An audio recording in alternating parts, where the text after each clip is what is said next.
집값이 너무 많이 올라 걱정했던 게 불과 2년 전인데 지난해에는 너무 빠르게 집값이 폭락해 사회적인 이슈가 되고 있습니다. 특히 경기 남부권의 경우 여러 가지 호재로 집값이 급등했다가 빠지는 속도는 전국에서 가장 빠릅니다. 정부가 부동산 시장 연착륙을 위해 규제 완화 정책을 잇따라 내놓고 있지만 얼마나 효과가 있을지는 의문입니다. 자, 오늘은 박원갑 KB국민은행 부동산 수석 전문위원과 함께 지난해 경기 지역의 부동산 시장을 짚어보고 올해를 전망해 보겠습니다. 자, 안녕하세요, 위원님.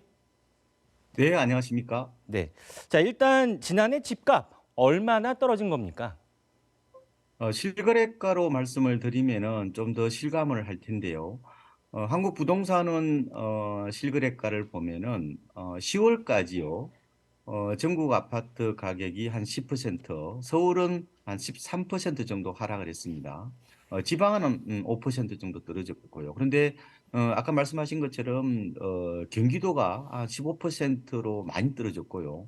특히 인천은 17%까지 이제 떨어졌는데 지금 통계가 두 달치가 더 남았잖아요. 그렇게 되면은 인천 같은 경우는 하락폭이 거의 20%에 육박하지 않을까 이렇게 예상이 됩니다. 그러니까 근데 실제 거래 가격은 이것도 훨씬 더 떨어졌죠. 그러니까 지난해 가을이 대체적으로 고점인데 그때에 비해서 많게는 40%, 심지어 50%까지 떨어진 곳이 나올 정도입니다. 한마디로 이제 급락했다 이렇게 말씀을 드릴 수가 있겠습니다. 특히 지금 뭐 말씀하신 것처럼 경기 지역의 집값이 수도권에서 이제 뭐 인천 다음으로 많이 빠졌습니다. 그렇게 이제 전국에서 가장 집값 변동 폭이 심했는데 지난해를 진단해 본다면 이 경기 지역에서 이 집값이 좀 많이 빠진 원인이 좀 어디 있다고 보십니까? 가장 큰 원인은 2030 세대인 MZ 세대가 좀 적극적으로 매수했다 이렇게도 볼 수 있죠. 그 후유증으로 볼 수도 있는데요.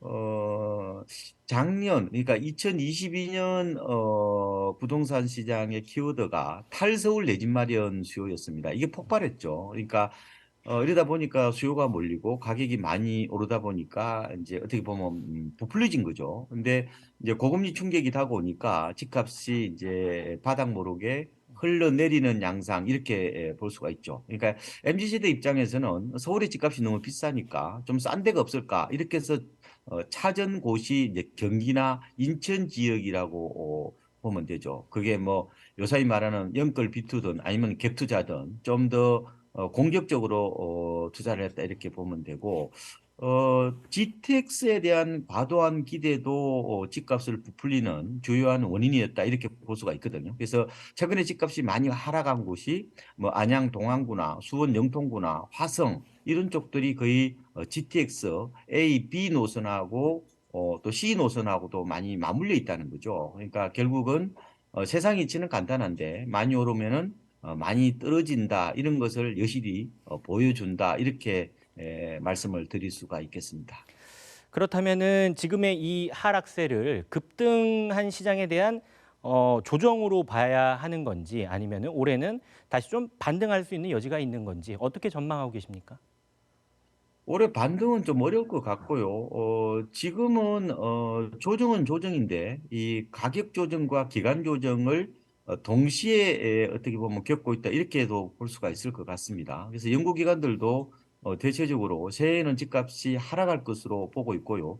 전국 주택 가격 기준으로 해서 한 2에서 한 4% 정도 하락을 예상을 하고 있는데 새해에는 이제 고금리뿐만 아니라 경기 침체가 변수가 될 수가 있거든요. 그래서 시장이 좀 더 어려울 수가 있다. 이런 침체가 더 이어진다 이렇게 보시면 될 것 같고 전반적으로 거품이 좀 더 거치는 한 해가 될 수가 있고요. 다만 이제 금리가 정점을 이룰 상반기까지는 낙폭이 좀 크겠지만 하반기 들어서 낙폭이 다소 줄어드는 양상이 될 수가 있고요. 다만 이제 경기 침체가 겹치고 여전히 이제 금리가 높은 수준이기 때문에 뭐 빗살무늬 토기 혹은 V자형 반등을 이루기는 어렵지 않을까 예상을 해보고 있습니다. 네. 일단 뭐 정부도 꾸준히 부동산 대책을 잇따라 내놓고 있습니다. 하지만 아직까지는 시장에서 뭐 통하고 있다 이렇게 보여지지는 않거든요. 부동산 정책도 올해도 계속해서 나올 텐데 올해는 좀 시장에서 이게 좀 통할 수 있을 거라고 보시는지 어떻게 전망하십니까?